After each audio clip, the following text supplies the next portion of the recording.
It's Sunday Night Football at Arrowhead Stadium. The 11-3 Kansas City Chiefs taking on the 8-6 Seattle Sehawks.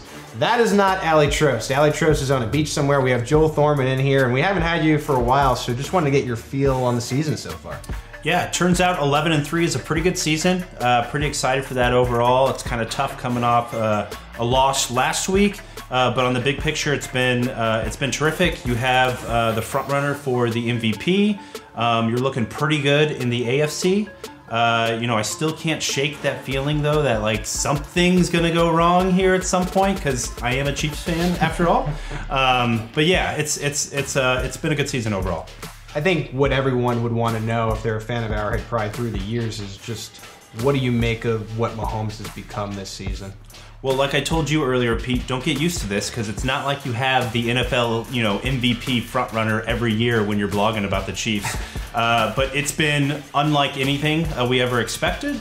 Way better than I think anyone could have possibly wanted out of Mahomes. You go back and think to August, there were predictions of maybe the Chiefs will win 7 or 8 games. Maybe, will he throw for 25 or 30 touchdown passes, which just looks laughable now.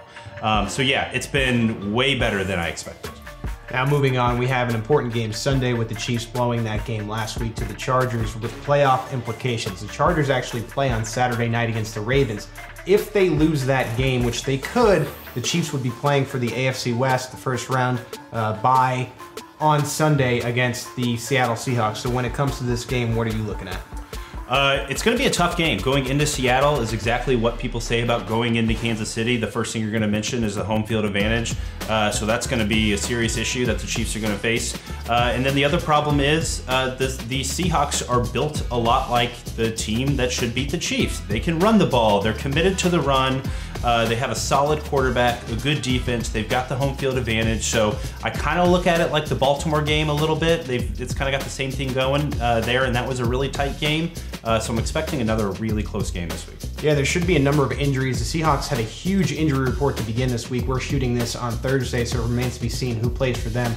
On the Chiefs side, Mitch Schwartz was on the injury report. He has that streak going. I doubt he misses this game, but the one to watch is Kendall Fuller.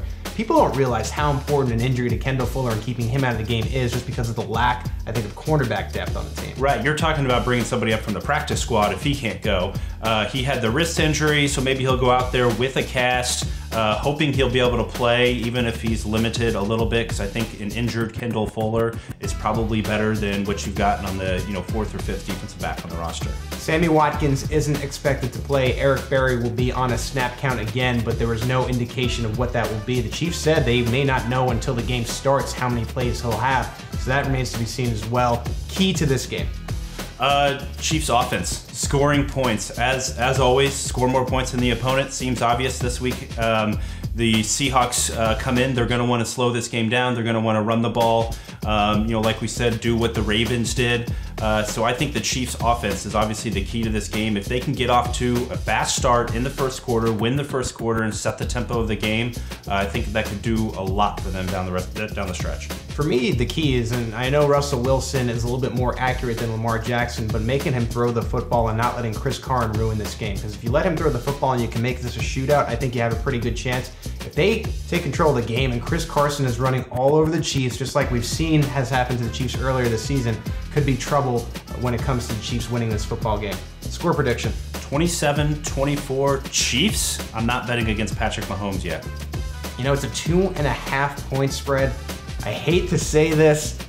I'm going with the Seahawks in this game. I think they grind it out. Same score, 27-24, but the other way. I hope I'm wrong. Maybe by the time we do this next week, the Chiefs will be AFC West champions. But until then, he's Joel Thorman, I'm Pete Sweeney, and this is the Arrowhead Pride Rundown.